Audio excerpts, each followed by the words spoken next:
telah muncul di permukaan. KRI Nanggala.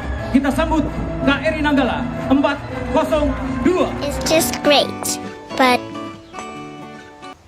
he lies. Well, Indonesian rescuers have recovered debris believed to be from the missing submarine lost in the Bali Sea. An Indonesian submarine has disappeared off the north coast of Bali. The Navy has asked for help from Australia and Singapore as it searches for the He vessel lies. and the 53 crew members on board.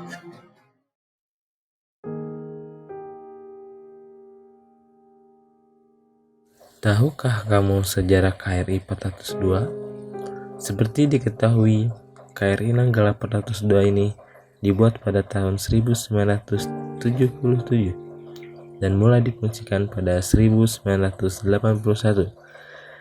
Tentunya terhitung dari awal operasikan hingga saat ini, KRI Nanggala tercatat sudah berusia kurang lebih 42 tahun. Usia 42 tahun jelas membuat armada ini tergolong sangat tua, bahkan rentak. Meski belum ada penjelasan soal penyebab hilangnya KRI Nanggala 402, namun usia pakai yang mendekati setengah abad ini dinilai juga menjadi faktor yang bisa dipertimbangkan jadi penyebab insiden KRI Nanggala. Hal ini juga diperkuat keterangan oleh TNI Angkatan Laut yang menyebutkan usia kapal selam yang sudah lebih dari 40 tahun sangat-sangat berisiko mendapatkan tekanan yang cukup besar. Ini membuat materialnya juga semakin kelelahan. Lalu beberapa orang bertanya, berapa lama batas usia pakai sebuah armada kapal selam? Disimpulkan bahwa usia pada 42 tahun ternyata jauh melebihi batas ideal usia pemakaian armada kapal selam.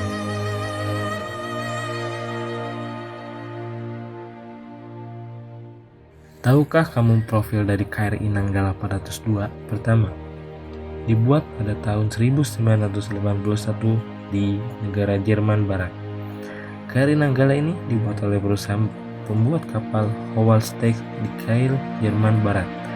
Kapal tersebut dipesan pada 1977 dan mulai difungsikan pada 1081.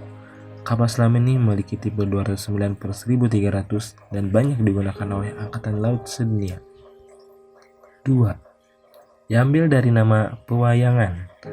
Kapal ini dinamakan berdasarkan senjata pewayangan Nanggala. Moto kapal tersebut tabah sampai akhir dengan slogan Naga Baswara Jalayuda Pamungkas. 3. Berat kapal ini memiliki berat sebanyak 1.395 ton. KRI Nanggala memiliki berat selam 1.395 ton. Dimensi kapal tersebut adalah 59,5 meter kali 6,3 meter kali 5 kali 5 meter. Kapal tersebut bertenaga mesin diesel elektrik 4 diesel dan 1 shaft menghasilkan 4.600 SIP. 4. Menggunakan senjata torpedo. Kapal dengan awak 34 pelaut tersebut dipesan disenjatai 14 buah torpedo 21 inci per 53 mm dalam 8 tabung.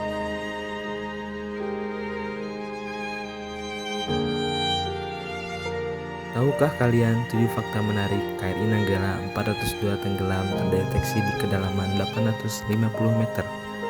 Kapal selam KRI Nanggala 402 ini akhirnya dinyatakan tenggelam sekitar 3 hari kemudian, yakni pada hari Sabtu 24 April 2021. Kapal selam milik TNI Angkatan Laut itu terdeteksi tenggelam di kedalaman 850 meter akibat hentakan besar. Terdapat bukti-bukti otentik yang menguatkan hingga status berubah dari submis kapal selam tenggelam menjadi subsum kapal selam hilang. Berikut sederet fakta tenggelam KRI Nanggala 402. Pertama, status ditingkatkan dari submis menjadi subsum kapal tenggelam. Kepala Staf TNI Angkatan Laut Laksamana Yudo memaparkan adanya bukti otentik bahwa KRI Nanggala tenggelam subsum. Dengan adanya bukti otentik Nanggala, maka pada saat ini kita disyaratkan dari submis menjadi subsum, ujar Kepala Staf Angkatan Laut Laksamana Yudo dalam konferensinya di Bali pada hari Sabtu 24 April 2021. Bukti otentik yang ditemukan yakni alas yang biasa dipakai untuk sholat, spons atau busa sebagai penahan panas agar tidak terjadi kondensasi pada ruang tekanan, hingga komponen peluru tabung torpedo. Kemudian terdapat juga pembungkus pipa pendingin bertuliskan keterangan berbahasa Korea. cairan dalam botol orange yang berisi oli pelumas periskop, serta bukti cairan solar. 2. Retakan yang sangat besar. Laksamana Yudo menegaskan bahwa kapal selam tenggelam karena retakan yang cukup besar, bukan karena ledakan. Bukan ledakan, kalau ledakan ambiar semua, ujarnya. Retakan terjadi secara bertahap di tiap tingkat kedalaman. Karena retakan jadi secara bertahap di bagian tertentu, dia turun ada fase-fase dari kedalaman 300 meter, 400 meter, 500 meter, adanya keretakan, ujar Laksamana Yudo. Retakan besar itu pula yang membuat sejumlah barang yang ada di dalam kapal keluar ke permukaan. Contohnya saja, barang-barang ini sebenarnya ada di dalam, apalagi yang peluru torpedo itu keluar, berarti sudah dapat dipastikan terjadi keretakan besar, ujar Laksamana Yudo. 3. Terdeteksi di kedalaman 850 meter.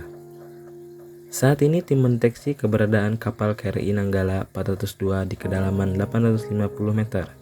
Unsur-unsur kita yang melaksanakan pendeteksian dan unsur-unsur lain akan berusaha keras karena kedalaman laut yang dideteksi adalah kedalaman 850 meter, ujar Laksamana Yudo.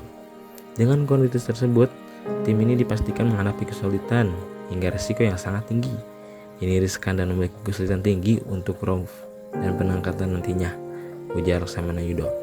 Selanjutnya, tim bersiap melakukan evakuasi medis terhadap awak kapal selam yang masih bisa ditemukan. Pada fase ini, kita siapkan terlebih dahulu untuk evakuasi medis terhadap ABK yang masih kemungkinan ada yang selamat. Anggota yang selamat akan kita evakuasi baik ke Surabaya atau ke Banyuwangi, ujar Laksamana Yudo. 4. Lampu menyala ketika memasuki air. Isyarat masih terdengar. Menurut Laksamana Yudo menjelaskan, menurut visual terakhir tim penjajah Kopaska, lampu kapal selam buatan Jerman tersebut masih menyala saat masuk ke dalam air. Isyarat perang tempur dan perang menyelam juga masih terdengar oleh awak kapal penjejak yang berjarak 50 meter. Dari situ, Laksamana Yudo memperkirakan kapal tak mengalami blackout. Lampu hidup, bahkan isyarat perang tempur dan perang menyelam masih terdengar kapal penjejak yang berjarak 50 meter. Dari itu saya menduga kapal tak blackout, kata Laksamana Yudo. Kemungkinan masih ada ruangan kapal selam yang tak kemasukan air. Kemungkinan air masuk ada, tapi ada kemungkinan juga ada bagian-bagian kabin yang air tidak bisa masuk ke dalamnya. Karena kapal selam ini ada sekat-sekatnya, ujar Laksamana Yudo. Jadi, di dalam ruangan ini dibagi ke kompartemen. Jika keretakan di depan dan anggota sempat menutup dan mungkin ada kemungkinan tak kemasukan air, kata dia. 5. Status oksigen bisa bertahan 5 hari jika Laksamana Yudo mengatakan jika kondisi kelistrikan kapal selam masih menyala, cadangan oksigen bisa bertahan hingga 5 hari. Namun, jika kondisi blackout maka cadangan oksigen tersisa 72 jam sejak dinyatakan hilang. Ketika masih ada kelistrikan, ini bisa sampai 5 hari dan kita tak bisa menentukan apakah kemarin blackout atau tidak, kata Laksamana Yudo pada hari Sabtu. Sehingga dirinya tidak bisa menduga-duga kondisi awak KRI Nanggala 402. 6. Tim bekerja keras libatkan negara lain dalam pencarian menemukan KRI Nanggala 402. TNI dibantu oleh militer negara lain seperti Australia, Singapura, hingga Amerika Serikat. Untuk kapal-kapal yang memiliki peralatan seperti Singapura, dia memiliki alat yang bisa mencakup kedalaman 900 hingga 1000 meter. Kita tempatkan bersama KRI Rigel. Jika itu terbukti Nanggala, kita tindak lanjuti dengan peralatan yang dimiliki oleh Singapura, kata Laksamana Yudo. Peralatan dari Australia juga disiagakan untuk mendeteksi pergerakan bawah air. Dari Australia ini juga ditempatkan KAR. Mereka memiliki kemampuan untuk deteksi bawah air, namun hanya menemukan kontak sonar saja. Ditindak lanjuti oleh KRI Rigel, ujar Laksamana Yudo. 7. KRI Nanggala hilang 72 jam pencarian dinyatakan tenggelam. KRI Nanggala 402 dinyatakan hilang kontak sejak Rabu 24 April 2021 dini hari. Kapal selam buatan Jerman ini dilaporkan hilang sekitar 60 mil atau 95 km dari utara Pulau Bali. Saat hilang, kapal selam KRI Nanggala 402 membawa 53 orang. Tim gabungan pun memfokuskan pencarian kapal selam pada 9 titik di perairan utara Celukan Bawang. Setelah sekitar 72 jam pencarian ditemukan tumpahan minyak, sejumlah serpian dan barang. Temuan itu menjadi bukti otentik kapal selam Nanggala 402 dinyatakan tenggelam.